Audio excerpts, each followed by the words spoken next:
সৎ মানুষের কপালে কষ্ট বেশি। আসসালামু আলাইকুম, আমি সালমা। আজ আপনাদের সাথে শেয়ার করব আমার রান্নাঘর। আসলে আমার বললে ভুল হবে, আমাদের রান্নাঘর। আমাদের বলছি কারণ এই রান্নাঘরে আমরা তিনজন রান্না করি। আমি, আমার শাশুড়ি আর আমার যা। রান্নাঘর দেখে একদল পাবলিক এখনই আবার নাক ছিটকাবে, বলবে ছি এটা আবার রান্নাঘর, এটা আবার কেমন রান্নাঘর। ভাইরে, আমরা গ্রামে বাস করি, আর আমাদের গ্রাম শুধু না, পুরো এলাকার রান্নাঘর এমনটাই হয়। এতে তোমরা নাক ছিটকালেও আমার কিছু করার নাই। যাই হোক, রান্নাঘর আজ আমার লেপার পালা আছে, তাই ভাবলাম তোমাদের সাথেও শেয়ার করি।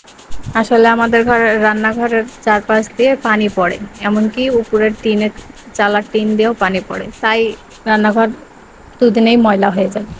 তো চলে এলাম কলে, কল থেকে পানি নিয়ে চলে চলে যাচ্ছি মাঠে। আমাদের বাড়ির পাশেই মাঠ, এখান থেকে মাটি নিব আমি। এখান থেকে আমি কিছু মাটি নিব। মাটি নেওয়ার পরে সেই মাটিগুলো পানিতে গুলিয়ে ধানের গুঁড়া দিয়ে তারপরে আমি রান্নাঘর লেপবো। গ্রামে থাকার যেমন সুযোগ সুবিধাও আছে, গ্রামে থাকার তেমন অনেক কষ্টও আছে।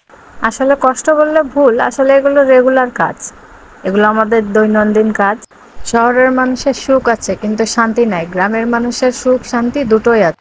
দেখতে দেখতে এদিকে আমার পানিতে মাটি গুলানো হয়ে গেছে, এখন আমি রান্নাঘর লেপতে চলে এলাম রান্নাঘরে। এখানে কিছু আমি ধানের গুঁড়া নিয়ে নিয়েছি, ভালো করে মিশিয়ে নিয়েছি। এবার মাটিগুলোকে ভালোভাবে চুলাতে লাগিয়ে নিই।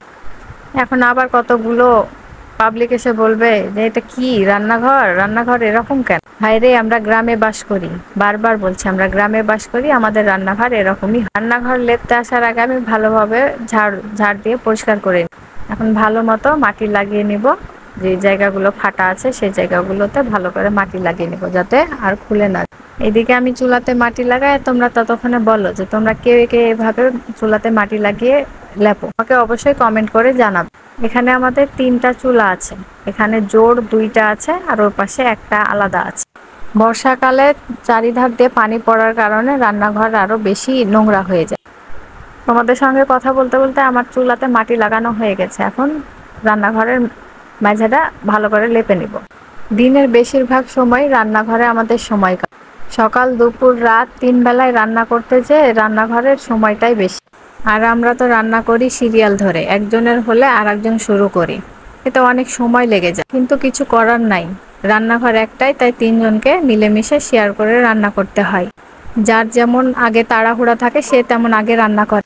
শুক্রবার বাদে রোজ আমার যা আগে রান্না করে, কারণ ওর স্বামীর জন্য সকালে রান্না করে দিতে হয়, দুপুরের খাবার নিয়ে যায় এজন্যে। তারপর আমি রান্না করি, তারপর আমার শাশুড়ি রান্না করে। শহরের রান্নাঘর তো গুচ্ছির মধ্যে, একটা ঘরের মধ্যেই সীমাবদ্ধ, আর গ্রামে খোলামেলা জায়গায় রান্নাঘর। রান্না করতে অনেক সুবিধা হয়, মাঝে মধ্যে একটু কষ্ট হয়, কিন্তু একটু একটু কষ্টের জন্য সারা জীবনের সুবিধা তো আর ফেলে দেওয়া যায় না। আমাদের যার যা আছে তা নিয়েই খুশি থাকা উচিত, কারোর দেখে হিংসা করা বা লোভ করা মোটেই উচিত না। আল্লাহ আমাকে যা দিয়েছে, যতটুকু দিয়েছে তাতেই আমি আলহামদুলিল্লাহ অনেক খুশি আছি। এবার তোমরাই বলে যাও, তোমরা তোমাদের যতটুকু আছে যা আছে তা নিয়ে খুশি আছো কিনা। যদি খুশি থাকো তাহলে আলহামদুলিল্লাহ লিখে যাও কমেন্ট। আর আমার জন্য দোয়া করবে, আমি যেন এভাবেই আমার যতটুকু যা আছে ততটুকু নিয়ে যেন খুশি থাকতে পারি। আলহামদুলিল্লাহ আমার একটা মেয়ে আছে, আমার মেয়ের বয়স 4 বছর। আমি আমার মেয়ে স্বামী নিয়ে অনেক সুখে আছি। তোমাদের সঙ্গে কথা বলতে বলতে আমার রান্নাঘর লেপা প্রায় শেষ হয়ে এসেছে। লেপা শেষে তোমাদেরকে দেখিয়ে দেবো রান্নাঘরটা কেমন হয়েছে, তোমরা কমেন্ট করে অবশ্যই জানাবে আমাকে, এবং আমার জন্য তোমরা সবাই দোয়া করবে। আল্লাহ হাফেজ।